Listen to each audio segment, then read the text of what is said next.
tensions the country has witnessed.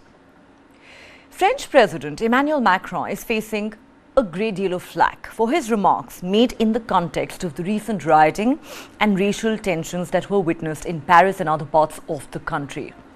On Thursday, President Macron said France was facing an immense challenge as most of the youngsters who were arrested for those riots were either in social care or had single-parent families. In an interview with Figaro's weekly magazine, Macron said, "The numbers underlined a breakdown of authority and a decline of trust in parents and school teachers, as well as in democratic institutions." He said almost 75% of the minors who have been sent for trial in connection with those riots were either in social care or from single-parent families.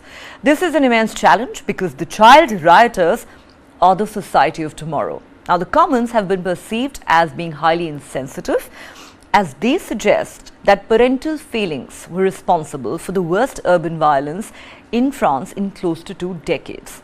Not only that, to single out youth from single-parent families is also deeply patriarchal and some might argue even downright sexist, as the single parent in a majority of cases is the mother.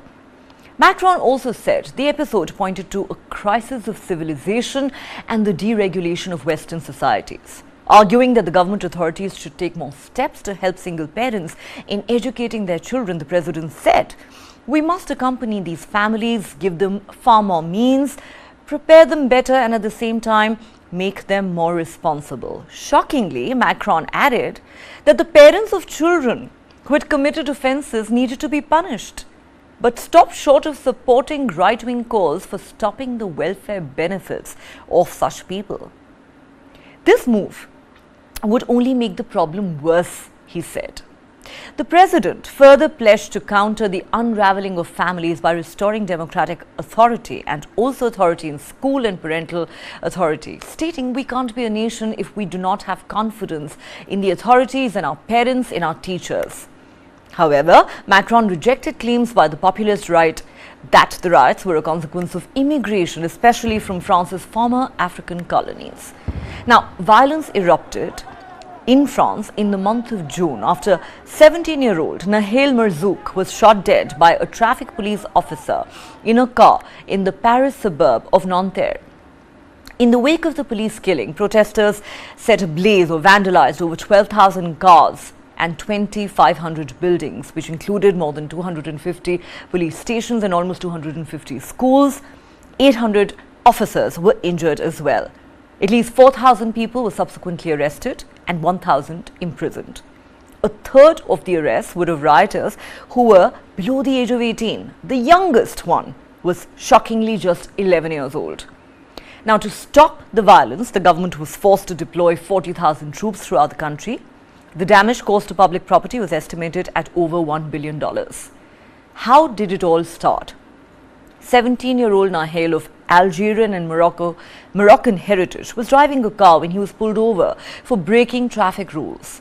The teenager was too young to hold a full driving license in France. The police initially reported that one officer had shot at the teenager because he was driving his car towards the officer. But this version of events was quickly contradicted by a video that began circulating on the social media. The officer allegedly fired at the teenager while the latter was actually attempting to escape from the police, citing concerns for his own safety. The entire incident was captured on camera.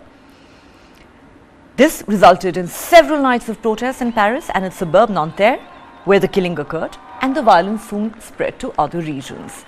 As we mentioned, Nahel was of North African descent. This incident fed long-standing complaints of police violence and systemic racism inside law enforcement agencies, from rights groups and within the ethnically diverse suburbs that ring major cities in France.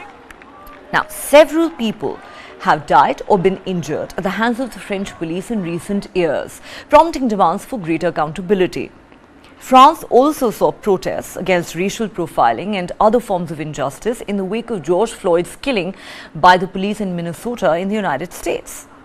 Nahel's killing was the third fatal shooting during traffic stops in France this year alone.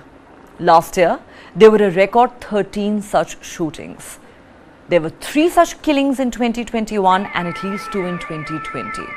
And the majority of victims since 2017 were black or of Arab origin. Well, so the French president being accused there of making very insensitive remarks. Time for us to take another quick break, but there's more on the other side, including the arrest of 2 US Navy sailors. We'll tell you why.